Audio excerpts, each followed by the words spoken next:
Welcome to SP smart hybrid schooling system. बच्चे, आज हम लोग फुल टेस्ट 3 नीट केमिस्ट्री का क्वेश्चन पेपर डिस्कस करने जा रहे हैं, जिसमें कि फर्स्ट क्वेश्चन 51 से स्टार्ट है और इसमें बोला गया है the element with atomic number 112 has been made recently. 112 atomic number आया है। It should be actinide, transition, lanthanide, noble gas. तो बच्चे, जो एफ ब्लॉक एलिमेंट है उसमें दो सीरीज है, लेंथेनाइड एंड एक्टिनाइड।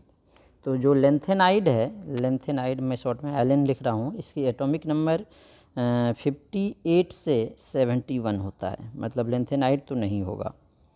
और जो एक्टिनाइड है, एन लिखता हूँ शॉर्ट में मैं, इसका एटॉमिक नंबर जो है एक्टिनाइड का, ये thorium that is 92, lawrencium that is 103 तक होता है।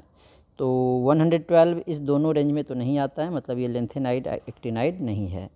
अब एक है नोबल गैस और ट्रांजिशन एलिमेंट। ये नोबल गैस या ट्रांजिशन एलिमेंट है या नहीं, तो इसके लिए एक शॉर्ट ट्रिक्स बताता हूँ। जो नोबल गैस है उसमें हमारे पास आते हैं helium, neon, organ, krypton, xenon, radon. इसके नीचे भी आएगा, अभी बताता हूँ।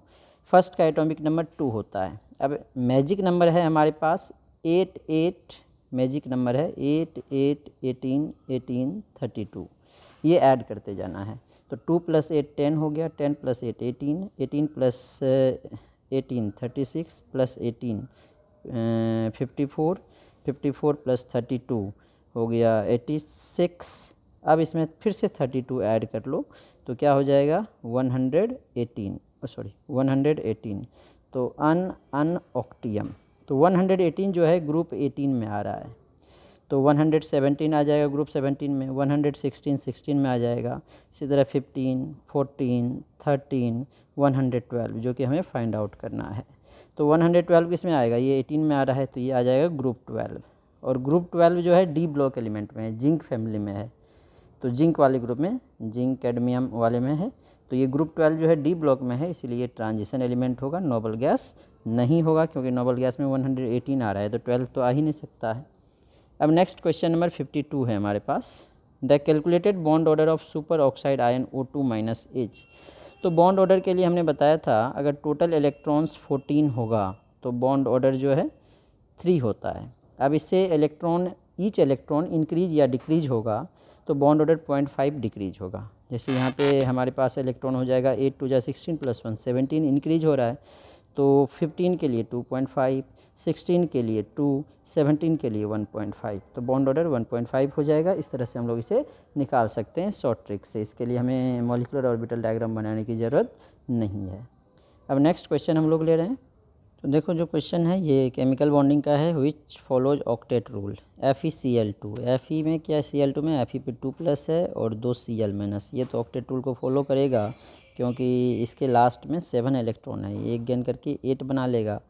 Fe का होता है 3d6 4s2, तो 2 इलेक्ट्रॉन निकालेंगे, इससे पहले 3s2 3p6 कंप्लीट होता है।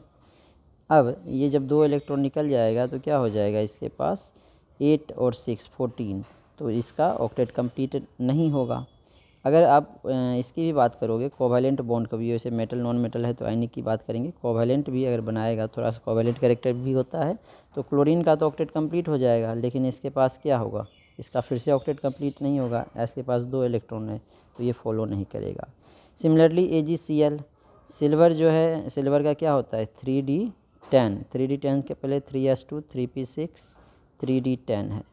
Cl- है, Ag+ होगा तो 3d10 होगा, क्योंकि 4s1 से एक इलेक्ट्रॉन निकल जाएगा, तो इसके पास 18 इलेक्ट्रॉन है। ये भी जो है हमारा ऑक्टेट रूल को फॉलो नहीं करता है, स्यूडो इनर्ट गैस कन्फिग्रेशन होता है। कैल्शियम क्लोराइड में क्या है Ca2+, तो कैल्शियम का जो कन्फिग्रेशन होता है 4s2 होता है लास्ट में, 1s2 2s2 2p6 3s2 3p6 4s2। तो जब इसकी करेंगे तो 4s से 2 इलेक्ट्रॉन निकल जाएगा, तो क्या बचेगा 3s2 3p6, मतलब इसका ऑक्टेट कंप्लीट होगा। क्लोरीन -Cl- का तो ऑलरेडी कंप्लीट है, तो इसलिए इसका आंसर 3rd करेक्ट होगा। नेक्स्ट 54 नंबर क्वेश्चन है। The pair of compounds which can form A coordinate bond. Coordinate bond कौन बनाएगा, जिसके पास वैकेंट एक कोऑर्डिनेट बॉन्ड इस तरह के एटम या मॉलिक्यूल बनाता है, जिसमें एक के पास वैकेंट ऑर्बिटल और दूसरे के पास डोनेटेबल लोन पेयर इलेक्ट्रॉन है। तो फर्स्ट में देखो, बोरोन 3 बॉन्ड बनाया, तो बोरोन के पास वैकेंट ऑर्बिटल होगा। कैसे, बोरोन का कन्फिग्रेशन होता है 1s2 2s2 2p1, क्योंकि एटॉमिक नंबर 5 है। तो लास्ट में देखो 2s में 2 इलेक्ट्रॉन है और 2p में 1 इलेक्ट्रॉन है, ठीक है। अगर ये इलेक्ट्रॉन जंप करके इधर आएगा तो 2s में 1 और 2p में 2 इलेक्ट्रॉन हो गया, एक ऑर्बिटल खाली है। और नाइट्रोजन के पास 3 बॉन्ड बन रहा है, 5 इलेक्ट्रॉन है, तो एक लोन पेयर बचा हुआ है, तो ये इसको इलेक्ट्रॉन पेयर देके कोऑर्डिनेट बॉन्ड बना सकता है। तो फर्स्ट ऑप्शन इसका करेक्ट होगा। ये दोनों एसिड है तो रिएक्शन ही नहीं करेगा। BF3 में भी जो है फिर से सेम कंडीशन आएगा, 3 बॉन्ड बनाया, एक वैकेंट ऑर्बिटल बचा हुआ है, NH3 के पास लोन पेयर इलेक्ट्रॉन है, तो ये देके भी कोऑर्डिनेट बॉन्ड बना सकता है। तो 1 एंड 3 दोनों करेक्ट है, सेकंड इनकरेक्ट है बस। तो 1 एंड 3 बोथ फोर्थ ऑप्शन है, तो इसका आंसर 4 करेक्ट होगा। अब नेक्स्ट क्वेश्चन ले रहे हैं हम लोग। अब देखो जो ये क्वेश्चन है इसमें पूछा गया which of the following is non metal. P block का क्वेश्चन है, एलिमेंट हमारा ग्रुप 13 का है, boron, aluminium, indium and gallium, ठीक है। तो ऊपर से नीचे आते हैं तो मेटेलिक कैरेक्टर बढ़ता है, ये सारे एक ही ग्रुप का है, तो मेटेलिक कैरेक्टर बढ़ता है तो नीचे वाले तो मेटल होगा, सबसे ऊपर कौन है, बोरोन, तो बोरोन नॉन मेटल होगा। इस वजह से इसको हम लोग टिपिकल नॉन मेटल बोलते हैं। जब हमने ब्रिज वाला बताया था तो इसे टिपिकल नॉन मेटल बोलते हैं, क्योंकि ये मेटलॉइड के साथ भी कुछ इसकी मेटेलिक प्रॉपर्टी भी हो जाती है, ठीक है। तो टिपिकल नॉन मेटल है बोरोन, बाकी सारे मेटल हैं, तो ऑप्शन बोरोन करेक्ट होगा। नेक्स्ट 56 नंबर क्वेश्चन है हमारे पास, the basic character of hydride of group 5, मतलब ये मेंडलीफ की बात कर रहा है, नाइट्रोजन फैमिली की, element decreases in the order. अब देखो जो group 5 that is group 15 modern periodic table का जो है कौन कौन है, अमोनिया होगा, nitrogen, phosphorus, arsenic, antimony, antimony तक है, बिस्मथ नहीं है, सबके ट्राइहाइड्राइड है। इसकी बेसिक नेचर क्यों होगी, क्योंकि सबके पास डोनेटेबल लोन पेयर इलेक्ट्रॉन है। अब जब ऊपर से नीचे आते हैं तो जो सेंट्रल एटम है नाइट्रोजन, फॉस्फोरस, आर्सेनिक, बिस्मथ, इसका एटॉमिक साइज बढ़ेगा। एटॉमिक साइज बढ़ने से इलेक्ट्रॉन डेंसिटी डिक्रीज कर जाएगा, क्योंकि इलेक्ट्रॉन तो 2 ही है, साइज ज़्यादा है, तो इलेक्ट्रॉन डेंसिटी डिक्रीज कर जाएगी, मतलब इलेक्ट्रॉन देने की टेंडेंसी डिक्रीज कर जाएगी, इसीलिए बेसिक नेचर डिक्रीज करेगी। तो सबसे ज़्यादा NH3 फिर PH3, NH3 के बाद PH3 एक ही ऑप्शन है थर्ड, इसीलिए इसका थर्ड ऑप्शन करेक्ट होगा। अब नेक्स्ट क्वेश्चन देखते हैं हम लोग। तो जो 57 नंबर क्वेश्चन है ये कोऑर्डिनेशन कंपाउंड का IPAC नोमेनक्लेचर का है क्वेश्चन है, IPAC नेम ऑफ KAgCN2H। तो देखो आयनाइजेशन स्फीयर में पोटासियम है, इस पर प्लस चार्ज है, कोऑर्डिनेशन स्फीयर पे माइनस चार्ज है।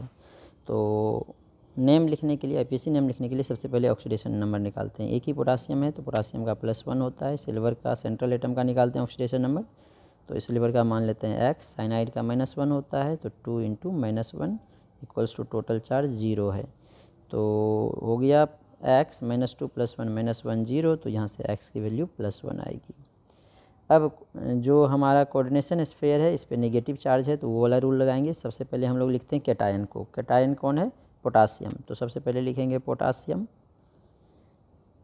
अब लिखेंगे लिगेंड, लिगेंड क्या है, साइनाइड, साइनाइड को हम लोग साइनो या साइनिडो लिखते हैं, ठीक है। 2 साइनाइड है तो 2 के लिए डाई लिखेंगे, साइनो या साइनिडो दोनों करेक्ट होगा।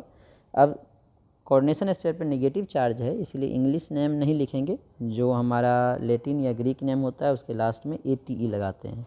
तो सिल्वर का नेम होता है अर्जेंटम, तो अर्जेंटम में ATE लगाएंगे तो अर्जेंटेट लिखते हैं इसे, अर्जेंटेट। उसके बाद ऑक्सीडेशन नंबर लिखेंगे, रोमन में 1 आया है तो 1 को रोमन में लिखेंगे। तो potassium dicyano argentate 1 third option है, इसलिए थर्ड ऑप्शन इसका करेक्ट होगा।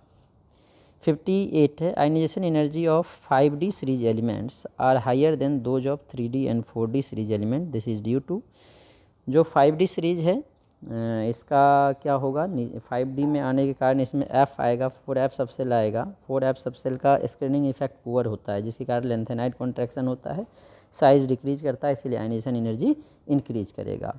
तो इसका रीज़न क्या है, जब ऊपर से नीचे आते हैं 3D 4D से 5D सीरीज में आएंगे तो उसमें F इलेक्ट्रॉन आएगा, और F इलेक्ट्रॉन का और D इलेक्ट्रॉन का स्क्रीनिंग इफेक्ट पुअर होता है, जिससे इफेक्टिव न्यूक्लियर चार्ज ज़्यादा होगा, और इफेक्टिव न्यूक्लियर चार्ज ज़्यादा होने के कारण इसकी आयनाइजेशन एनर्जी ज़्यादा होती है। तो बिगर साइज नहीं, ग्रेटर इफेक्टिव न्यूक्लियर चार्ज, हाँ ये सही है, experienced by valence electron because of weak shielding या screening effect of 4F electrons, तो इसका सेकेंड ऑप्शन करेक्ट होगा। नेक्स्ट क्वेश्चन अब ले रहे हैं हम लोग। तो नेक्स्ट क्वेश्चन में हमें पूछा गया है oxidation state and effective atomic number of COF6 2-। तो कंपाउंड हमें दिया हुआ है कोऑर्डिनेशन कंपाउंड COF6 2-।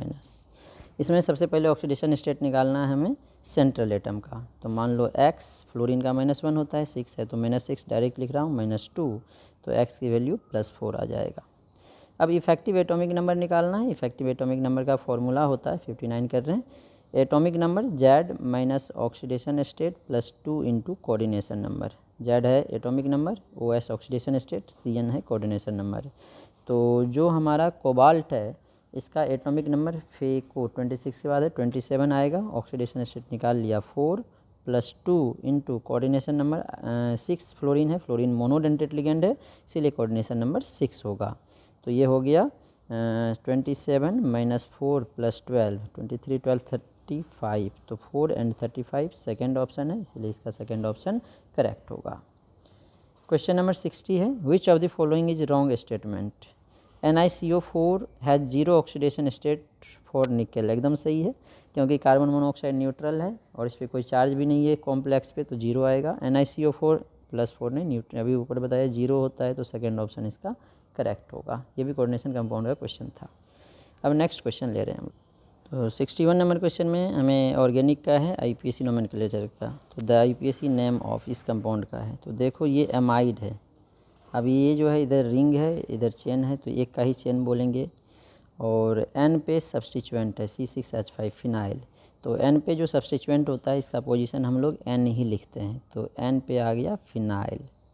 अब देखो अगर ये 2 का चेन होता तो इथेनामाइड, 3 का होता तो प्रोपेनामाइड, इस तरह से लिखते।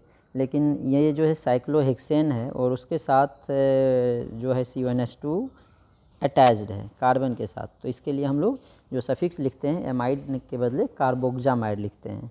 तो क्या लिखेंगे, N फिनाइल साइक्लोहेक्सेन।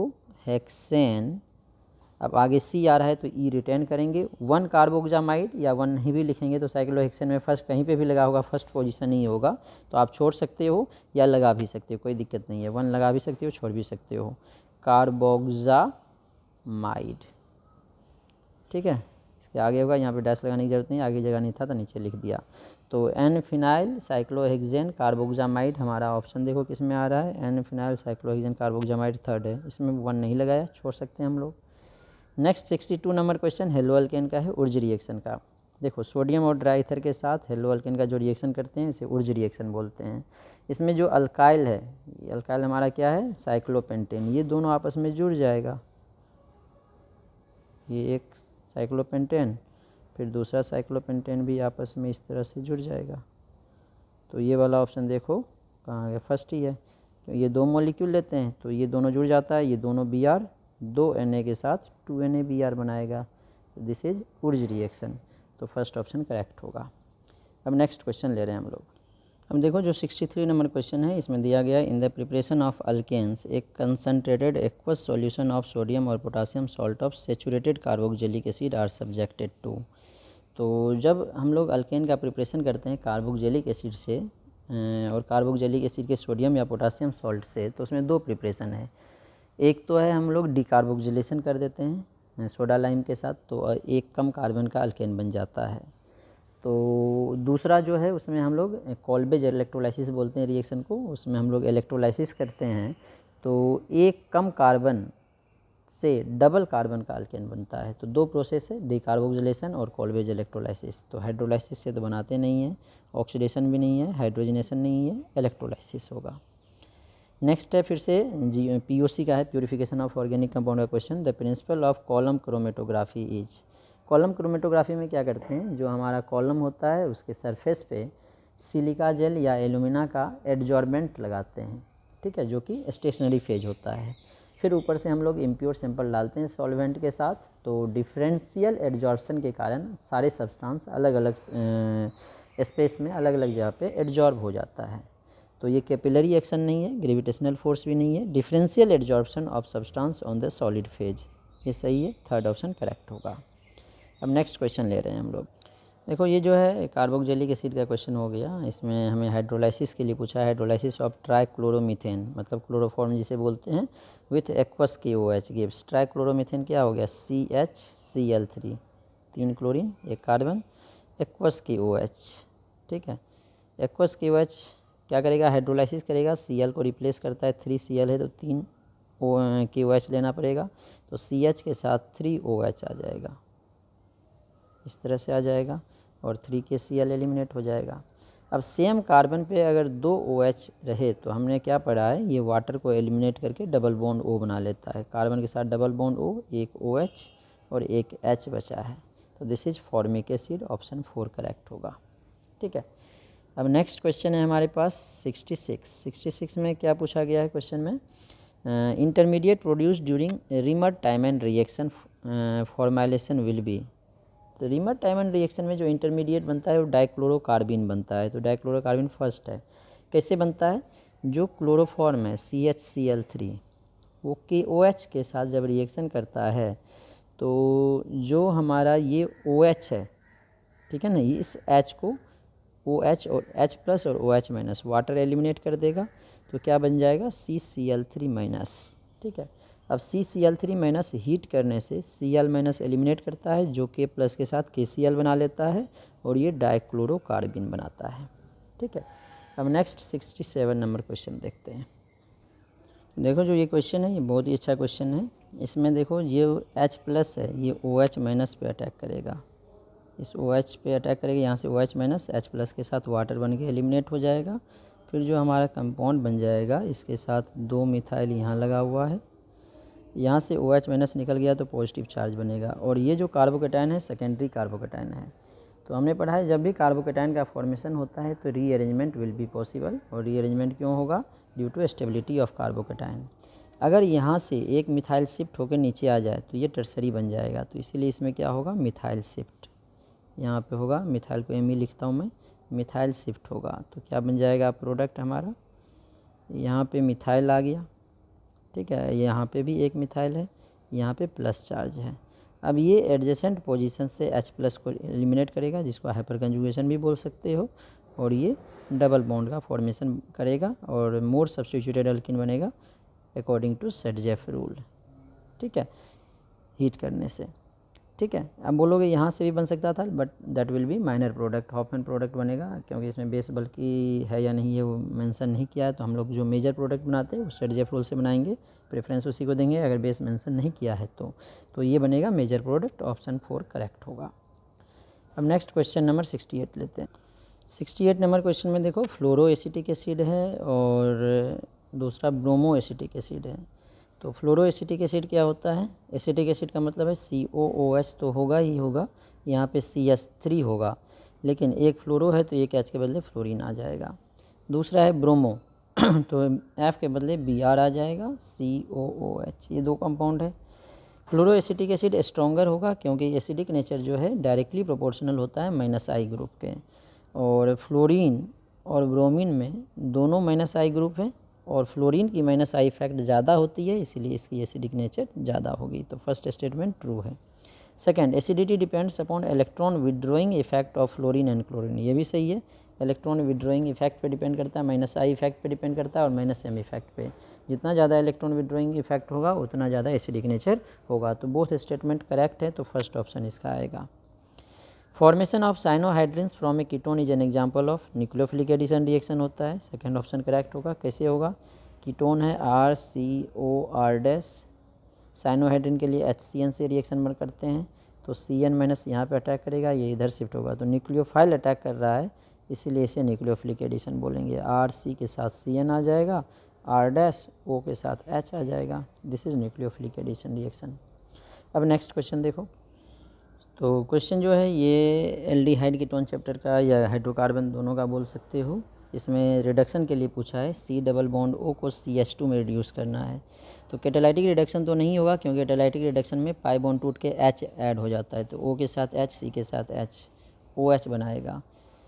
सोडियम और इथेनॉल से भी पाई बॉन्ड ब्रेक होकर H ऐड होगा, तो ये भी अल्कोहल बनाएगा। ओल्फ किस्नर रिडक्शन हो जाएगा, ओल्फ किस्नर या क्लेमेंसन दोनों में। ओल्फ किस्नर में हाइड्राजीन KOH डालते हैं तो जो सी डबल बॉन्ड ओ है CH2 में कन्वर्ट हो जाता है। और क्लेमेंसन में जिंक अमलगम के साथ HCl डालते हैं तो C double bond O CH2 में कन्वर्ट हो जाता है।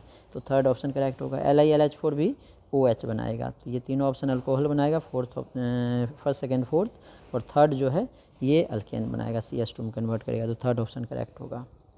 Treatment of benzoic acid with Cl2 FeCl3 will give. Cl2 और FeCl3 का मतलब है इसमें हमें इलेक्ट्रोफिलिक एरोमेटिक सब्स्टिट्यूशन करना है। तो जो बेंजोइक एसिड है इसमें बेंजीन के साथ COOH ग्रुप होता है, और COOH ग्रुप जो है -M ग्रुप है। तो इसीलिए इसका जब इलेक्ट्रोफिलिक एरोमेटिक सब्स्टिट्यूशन में Cl2 डाला है FeCl3 के साथ, तो क्लोरीनेशन कर रहे हैं। तो जो क्लोरीन है ये ऑर्थो पैरा पे नहीं जाएगा, मेटा पोजीशन पे जाएगा, क्योंकि ये -M ग्रुप है, इसीलिए मेटा पोजीशन पे क्लोरीन आ जाएगा। तो पैरा नहीं बनेगा, ऑर्थो नहीं बनेगा, 2,4 नहीं बनेगा, meta chlorobenzoic acid fourth option correct होगा। अब नेक्स्ट क्वेश्चन देख। तो 72 जो है एमाइंस चैप्टर का है। इसमें देखो एनिलीन दिया है HNO2 के साथ। एनिलीन का रिएक्शन HNO2 से करते हैं तो अल्कोहल बनाता है। ठीक है, पूछा क्या गया, which product is Schiff base. Schiff base का मतलब है आइमाइन कौन बनाएगा, एल्डिहाइड और कीटोन बनाएगा। तो C6H5 C double bond O जो है ये C डबल बॉन्ड NH के साथ एक C2H NH के साथ एक C2H5 भी जुड़ जाएगा। तो ये जो है और कार्बन के साथ एक हाइड्रोजन बचा हुआ है, इसे ही हम लोग आइमाइन बोलते हैं, और आइमाइन को ही एस्केप बेस बोलते हैं। तो इसका बी ऑप्शन करेक्ट होगा। बी वाला सेकंड ऑप्शन में, इसीलिए इसका सेकंड ऑप्शन आएगा। हेलो अल्केन के साथ हॉफमैन रिएक्शन होगा, हॉफमैन अमोनोलाइसिस। ये बेंजीन सल्फोनाइल क्लोराइड है तो हिंसबर्ग टेस्ट देगा।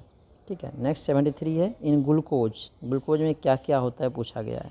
तो ग्लूकोज का स्ट्रक्चर बना के देख लो, इस तरह से होता है 6 कार्बन 2 3 4, ये 5 हो गया, 6 कार्बन एक एल्डिहाइड होता है, इधर OH ग्रुप होगा। अगर डी ग्लूकोज की बात करेंगे तो फर्स्ट OH राइट होगा, ये फिक्स होता है OH H OH H OH, ये दोनों H, ये डी ग्लूकोज है।